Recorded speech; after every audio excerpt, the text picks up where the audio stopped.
The morning sun broke over the distant horizon as June walked along the empty beach. His boots left deep prints in the wet sand. June was a marine biologist who chose to live on this small, remote island to study ocean life in peace. Today was like any other day, or so he thought.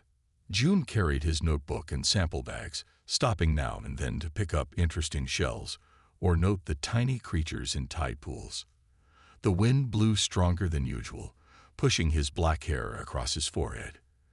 In the distance, dark clouds gathered over the sea. Storm coming, June said to himself. He should finish his work quickly today. As he rounded a rocky point, something caught his eye. Shiny objects littered the beach ahead. June jogged forward, curious. These were not normal pieces of trash or driftwood. They were metal fragments, strangely shaped and covered in marks that looked like writing, but not in any language June had ever seen. He picked up a piece that fit in his palm. It was surprisingly light and felt warm to the touch. The metal had an odd purple-blue shine when it caught the light.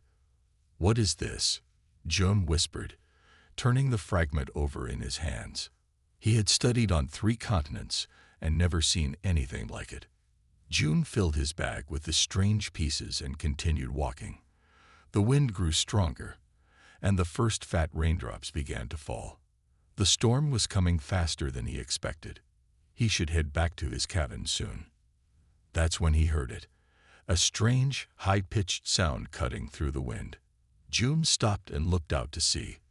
The waves were growing tall and rough, white caps breaking in the gray water. Then he saw something moving about 50 meters from shore. At first, June thought it might be a seal or small whale in trouble. But as he watched, he realized it was something else entirely. The creature thrashed in the water, its body occasionally visible as the waves lifted it up. June caught glimpses of spotted fur, but the pattern shifted colors in a way no earth animal's coat ever could. "That's not possible," June said, his heart beating faster. The creature let out another cry, a sound that made the hair on June's arms stand up. Whatever it was drowning in the increasingly violent sea. June didn't stop to think. He dropped his bag on the sand and pulled off his heavy jacket. The rain was falling steadily now, and the wind whipped the water into his face. He kicked off his boots and waded into the cold ocean. The creature was struggling less now, a bad sign. June dove into an incoming wave and began swimming with strong, practiced strokes. Years of ocean research had made him a powerful swimmer, but the storm waves pushed against him, trying to drive him back to shore. As he got closer, June could see the creature more clearly, and his mind struggled to accept what his eyes were telling him.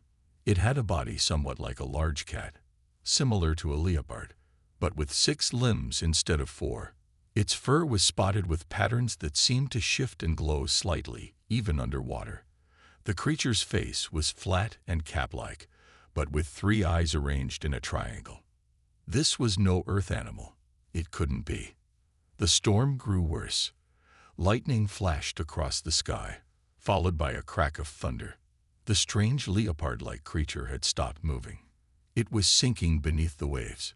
June took a deep breath and dove under. The salt water stung his eyes, but he could see the creature's body slowly drifting downward. With a powerful kick, he swam deeper and reached out.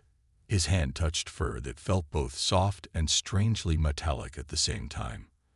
As his fingers closed around one of the creature's limbs, its middle eye opened, a brilliant amber color that glowed in the dark water.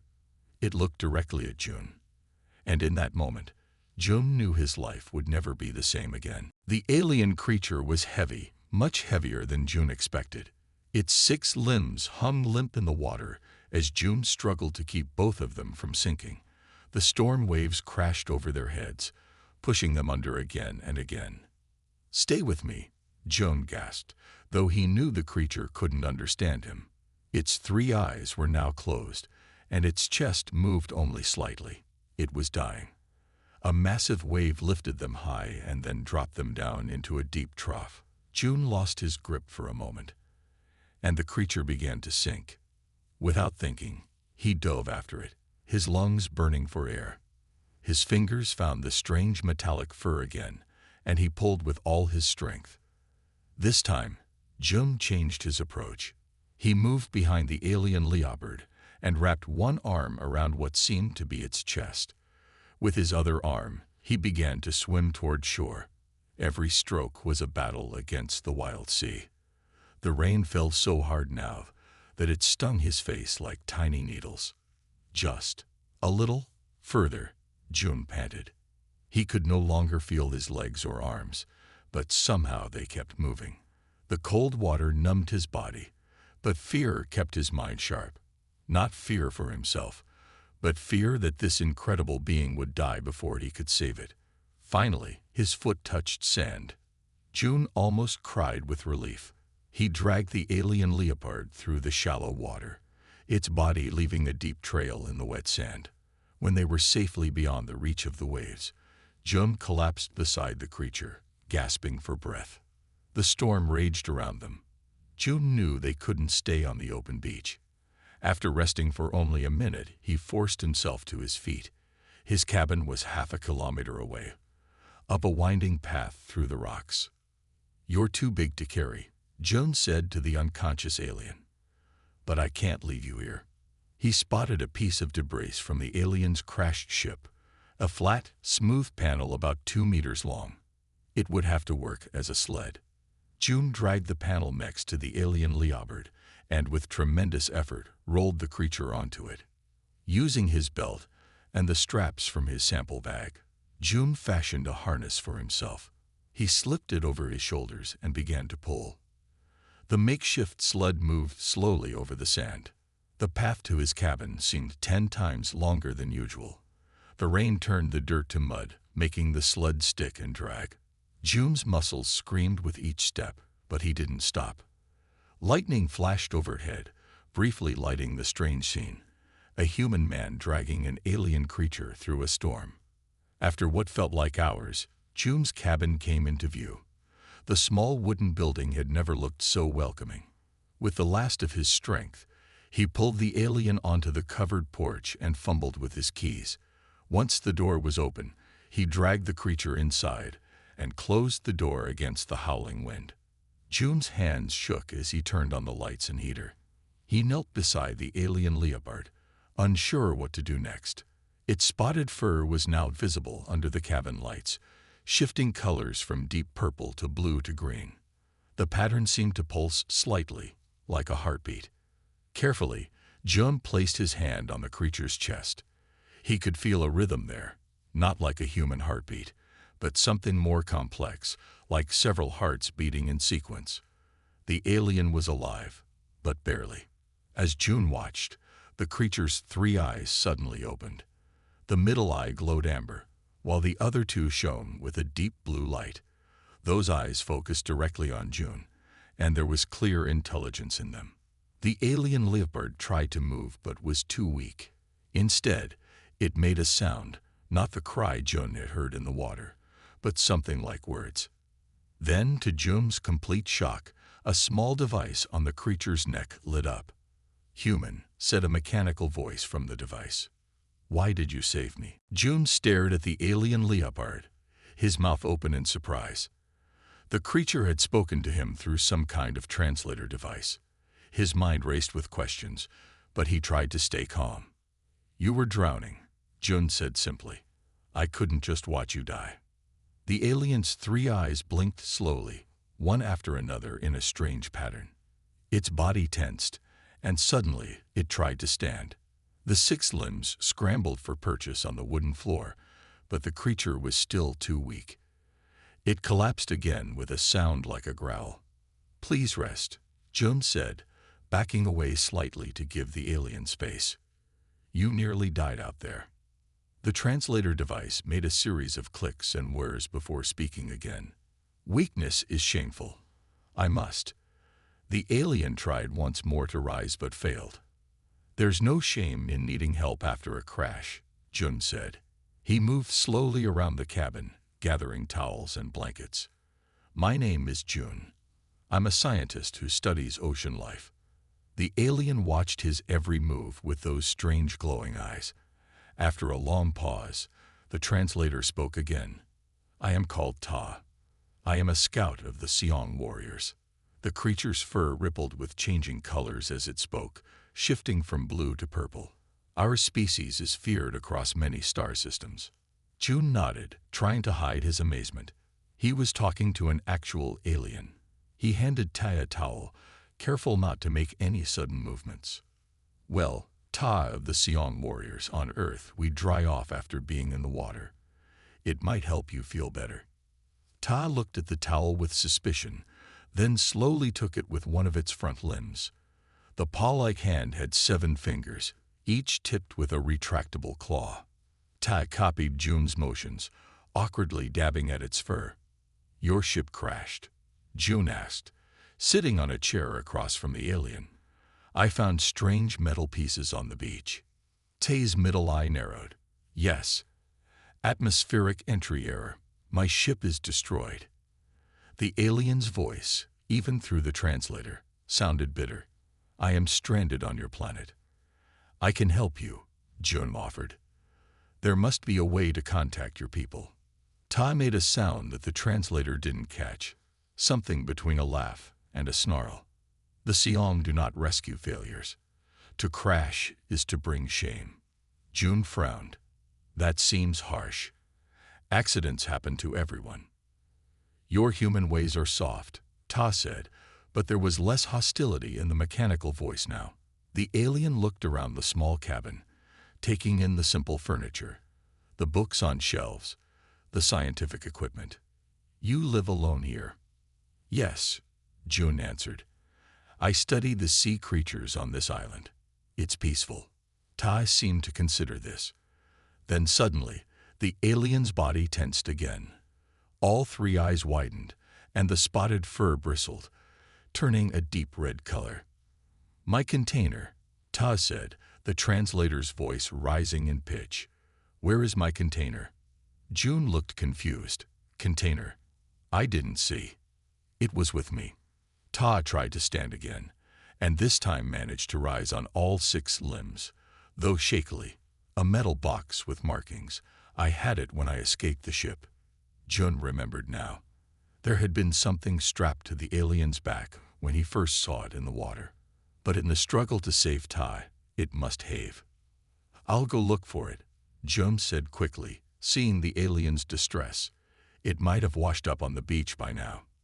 You don't understand, Ta said, moving toward June with desperate speed, despite its weakness. The translator's voice became urgent. I must find it. Without it, everything is lost. The shame would be. The alien's eyes flickered. Unbearable. What's in this container that's so important?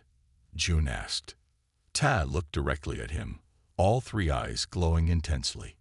My greatest responsibility, the alien said, and my greatest weakness. The storm still raged outside as June put on his rain jacket. Ta watched him with all 3 eyes, the alien's fur now pulsing with anxious red patterns. I'll find your container, June promised. Just tell me what it looks like. Metal.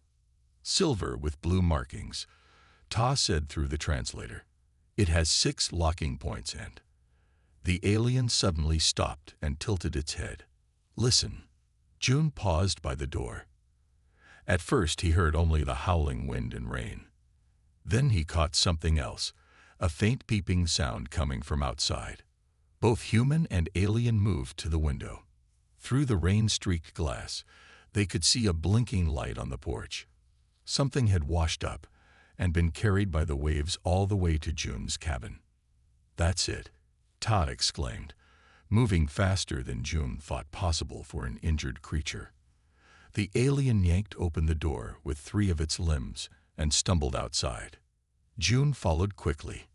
On the porch lay a container about the size of a small suitcase. It was dented and scratched, but a small light on its side blinked steadily. Todd grabbed it and clutched it close, checking it over carefully. Is it damaged? June asked, concerned by the alien's behavior. Ta's translator was silent for several moments as the alien examined the container. Finally, Ta spoke. The outer shell is damaged, but the inner chamber is intact. Relief colored the mechanical voice. They are safe. They? Jun repeated. What's in there, Ta? The alien warrior looked up at Jun, all three eyes studying his face as if making an important decision. Then, slowly, Ta's clawed fingers worked at the container's locks. One by one, 6 small hatches clicked open. In my culture, Ta said, to show this to an outsider is forbidden. But you saved my life at risk of your own. By Sion law, I owe you a life debt. The final lock released with a soft hiss. Ta carefully lifted the lid. Inside the container, nestled in a glowing gel-like substance, were 3 small creatures. They looked like miniature versions of Ta, 6 limbs, spotted fur, 3 eyes. But they were tiny, no bigger than kittens. Their fur patterns shifted weakly between pale blue and green. My offspring, Ta said simply. My cubs. Jun stood completely silent, his eyes wide. He had not just rescued an alien. He had rescued a parent protecting its children. The cubs made tiny sounds, their small eyes barely opening. One reached out a tiny paw toward its parent. Ta gently touched each cub with a clawed finger, checking them. They need warmth and nutrition, Ta said, the translator's voice tight with worry. The life support in the container is failing. The crash damaged it more than I thought. Jun still couldn't speak.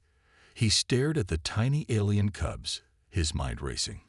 In all his scientific training, nothing had prepared him for this moment. These were not specimens to study. They were babies who needed help. When Jun finally found his voice, he spoke with quiet determination. Bring them inside. Back in the cabin, Ta placed the container carefully on the table. The cubs were moving less now, their color patterns fading. They're getting weaker, Ta said. The fierce warrior alien now looked vulnerable, hovering over the cubs with obvious concern. On my ship, I had medical equipment, proper nutrition supplements. Here, I have nothing. Jun snapped out of his shock. He was a scientist. He had equipment. He had knowledge of biology, even if it was Earth biology. Tell me what they need, Jun said, already moving to his research gear. Temperature, oxygen levels, food type. You would help them. Tai asked, surprise evident even through the translator. Jun looked directly at the alien. They're children, Ta. Of course I'll help them. For the first time, Tai's fur shifted to a color Jun hadn't seen before, a deep warm gold that seemed to glow from within. Jun worked quickly, his hand steady despite his racing heart. He had converted his small lab equipment to help the alien cubs. 3 small warming chambers now sat on his desk, made from modified sample containers. Each held 1 tiny cub wrapped in soft cloth. Todd watched every move Jun made, the alien's body tense and alert. The warrior hadn't slept since they found the container hours ago. Their body temperature is rising, Jun said, checking the small device he had attached to each chamber.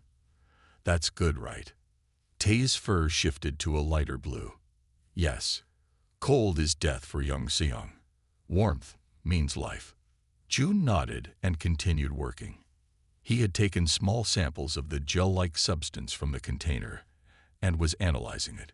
His equipment wasn't designed for alien biology, but he could still learn basic things about its chemical makeup. This gel has nutrients in it, Jun said.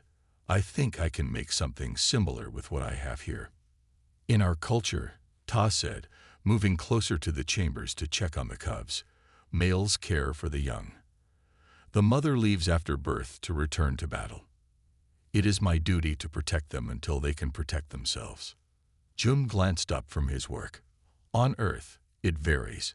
In some species, mothers care for young. In others, fathers do.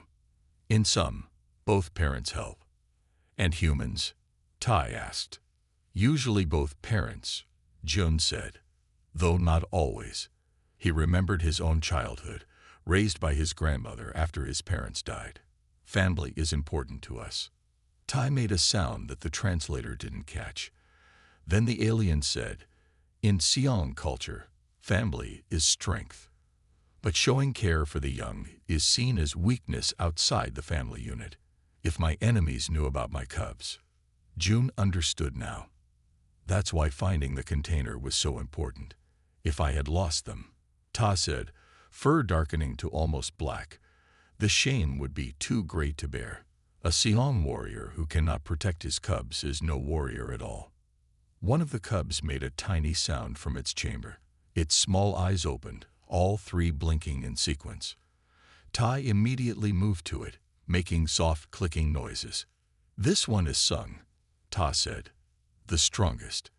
The other two are Bin and Han. June smiled. They have names already. Of course, Tai replied, sounding almost offended. They were named at their first heartbeat. The cub named Sung lifted a tiny paw toward its father. Ta gently touched it with one clawed finger. The gesture was so tender, so careful, that June had to look away. It was hard to believe that this gentle parent was from a feared warrior race. June finished mixing the solution based on the gel's composition. I think this might work as food for them, he said, showing Tai a small bottle with pale blue liquid. It has similar nutrients to what was in the container. Tai sniffed it carefully, then nodded. I will try it with Sung first. He is strongest and can best survive if it is wrong. Together, they fed the tiny cub using a dropper. Sung licked at the liquid, then made a chirping sound that seemed positive. Within minutes, the cub's fur began to brighten in color. It works, Ta said, the translator unable to hide the relief in the alien's voice. You have saved them, human June. We saved them, June corrected. I couldn't have done it without your knowledge of what they needed.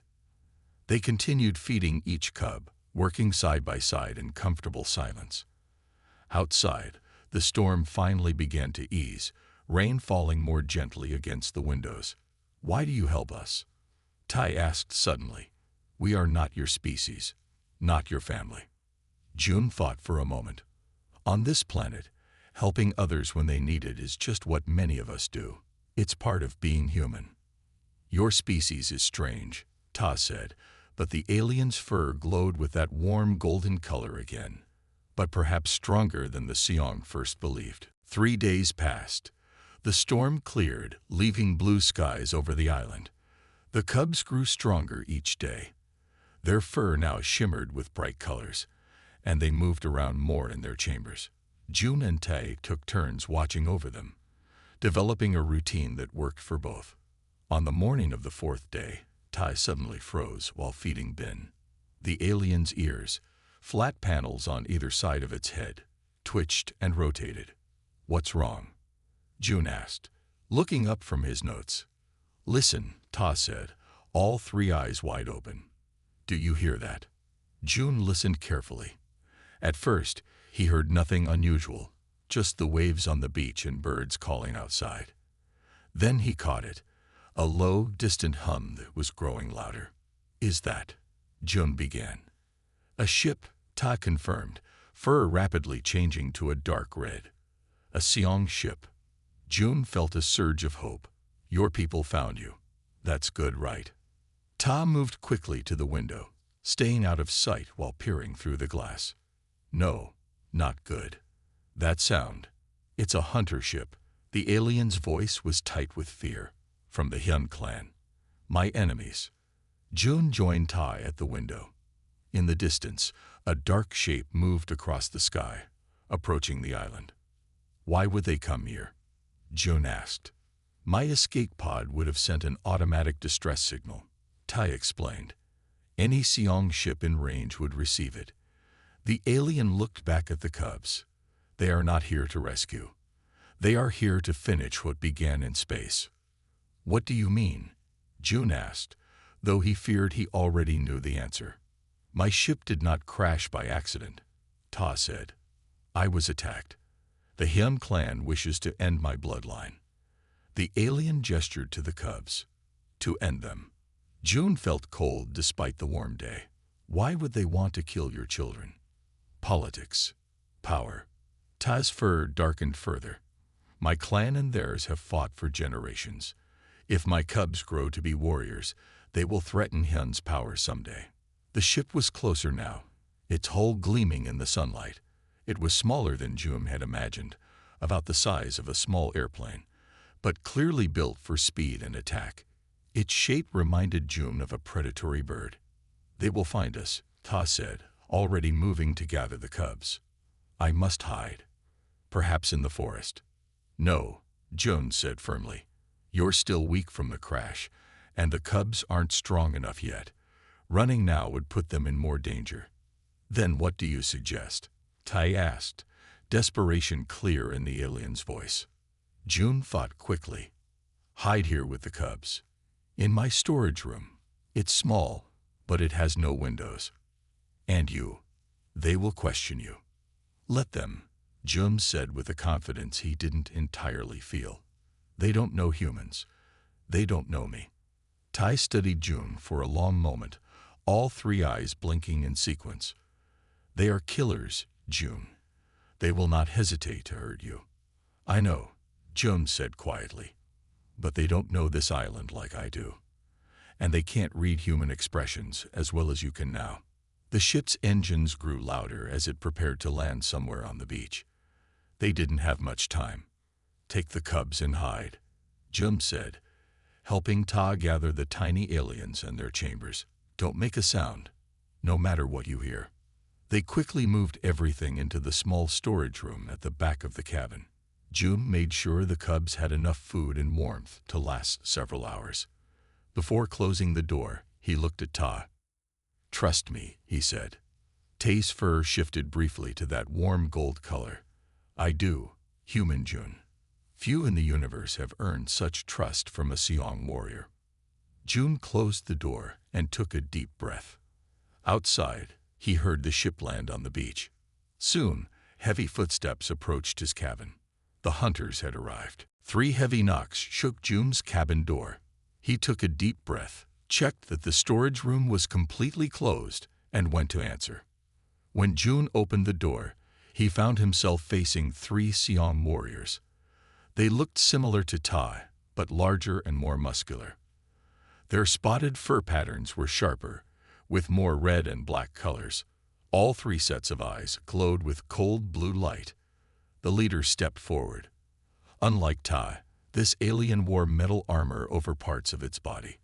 A translator device on its chest activated with a click. Human, the device said in a flat voice. I am Commander Hyun. We track a criminal of our kind to this area. June kept his face calm, though his heart raced. Hello, I'm June. I live alone on this island to study the ocean.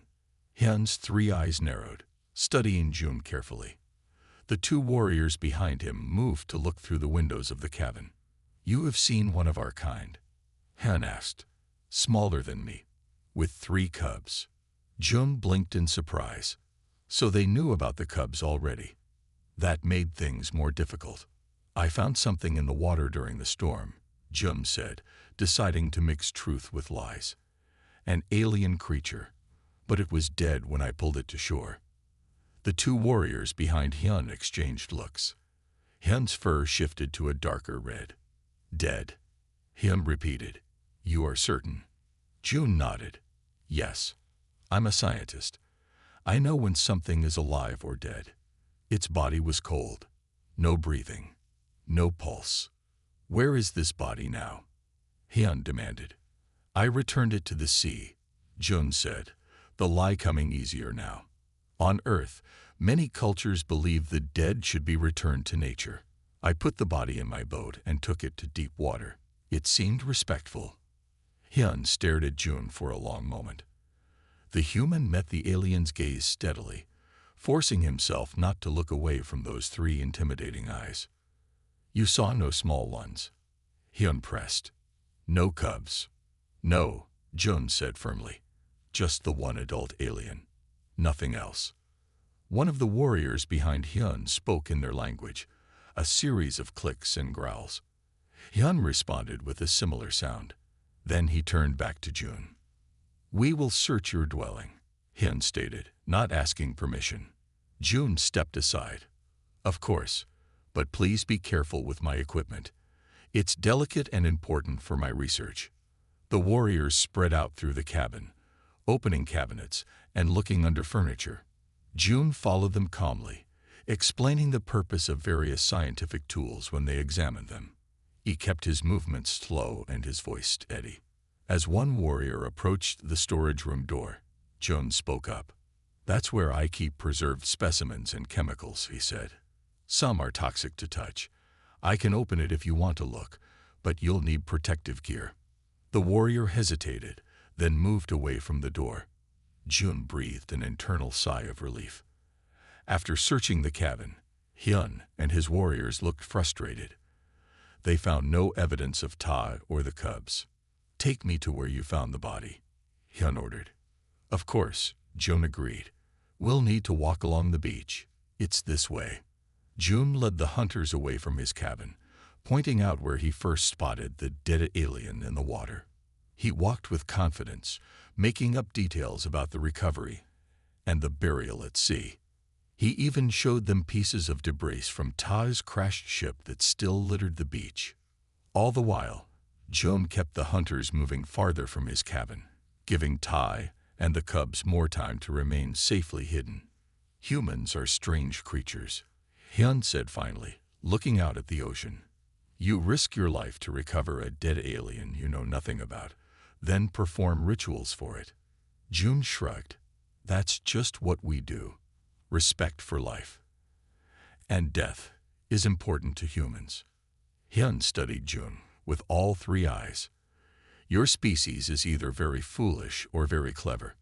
I cannot yet decide which." June thought he had succeeded in fooling the hunters. He led them around the island for hours, showing them crashed debris and telling them stories about Earth customs for honoring the dead. By late afternoon, Commander Hyun seemed ready to leave. But as they walked back toward June's cabin, one of the warriors stopped suddenly. He bent down and picked something up from the ground. It was a small piece of cloth, one that June had used to wrap the cubs. The warrior showed it to Hyun. The commander sniffed it, and his three eyes widened. "Cub scent," Hyun said, his translator voice cold with anger. "You lie to us, human." June's heart sank, but he kept his face calm. "I don't know what that is. The wind brings many things to this island." "No more lies," Hyun growled, moving toward June with frightening speed.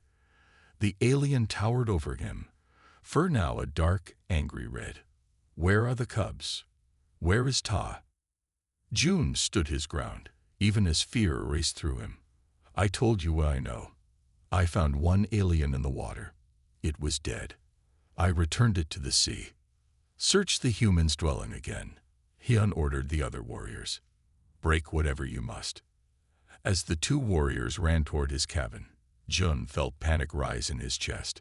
He had to do something, anything, to protect Tai and the cubs. "Wait," June called out. "On this planet, we have laws about this sort of thing." Hyun turned to him, eyes narrowing. "What laws?" June thought quickly, drawing on everything Tai had told him about Seong culture.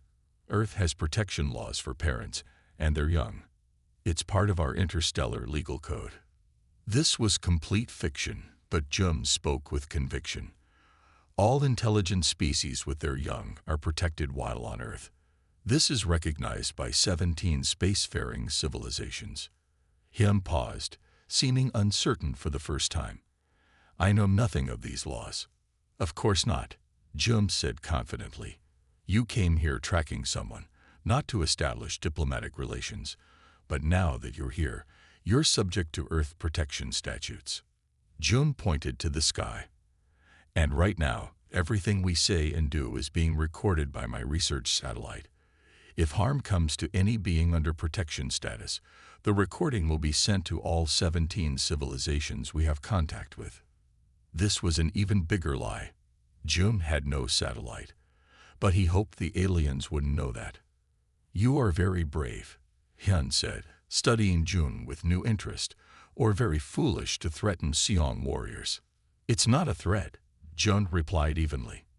"It's just our law. And on Earth, We follow our laws." Before Hyun could respond, there was movement from the direction of the cabin. The storage room door had opened. Ta stood there, facing them across the distance. "Enough," Ta called out, voice carrying through his translator. "The human speaks bravely, but the cubs are mine to protect." Ta walked forward, all 6 limbs moving with purpose despite his still healing injuries. His fur glowed with a fierce blue light. "Ta of the Den clan," Hyun said. "Finally, you show yourself." "I will not hide while others fight my battles," Ta said, stopping beside June. "This human saved my life and the lives of my cubs when he had no reason to help us. He has shown more honor than any warrior I know." June glanced at Ta in surprise. He hadn't expected the alien to reveal himself. "You risk your cubs by showing yourself," Hyun said. "My cubs are safe," Tae replied, "and I stand with my ally." June felt a surge of pride at being called Ta's ally. Together, human and alien faced the 3 hunters. "You cannot fight us all," Hyun warned. "Perhaps not," Tai agreed. "But I can ensure that none of us leave this island alive if you threaten my cubs again." Hyun's 3 eyes blinked in sequence as he considered this standoff. The other 2 warriors looked to their commander, waiting for orders. The fate of Ta, his cubs, and even Jun hung in the balance. The standoff lasted several long minutes. No one moved. Hyun's warriors had their weapons ready. Ta stood protectively in front of Jun, though the human had no intention of hiding behind his alien friend. Suddenly, Jun pulled a small device from his pocket. It was just his old camera, but the aliens didn't know that. "This transmitter is now sending everything to my satellite," Jun said with more confidence than he felt. "Every word, every action. Think carefully about what 17 space civilizations will see." Hyun's ears flattened against his head. "You are bluffing, human." "Maybe," Jun admitted. "But can you be sure? Is killing cubs worth the risk, even for the mighty Seong warriors?" Hyun growled something to his warriors in their language. They looked uncertain, eyes shifting between their commander and the strange human who showed no fear. "The cubs are in the cabin," Jun continued. "They're getting stronger every day.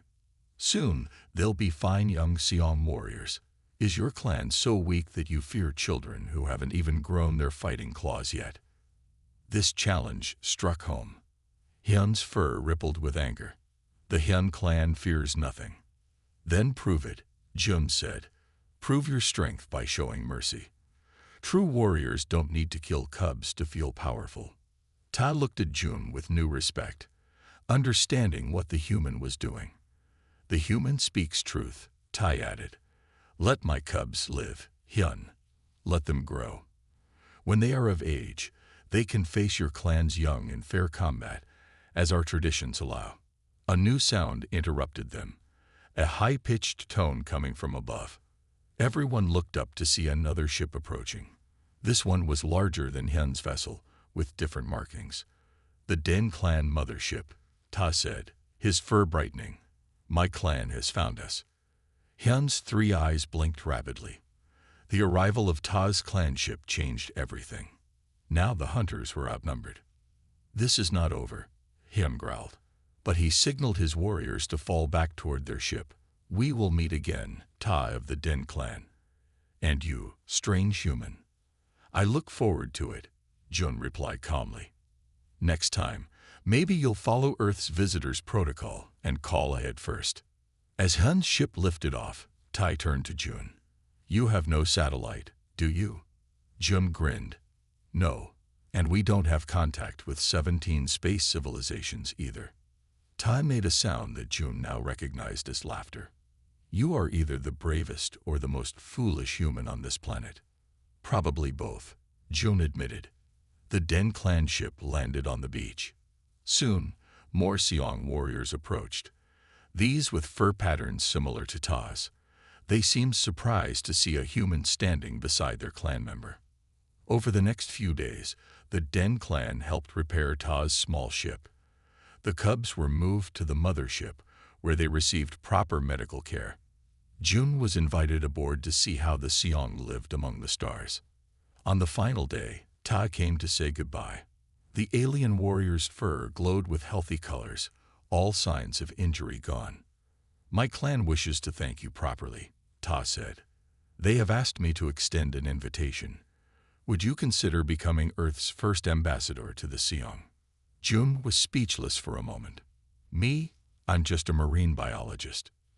"You are the human who saved a Seong warrior and his cubs," Ta corrected.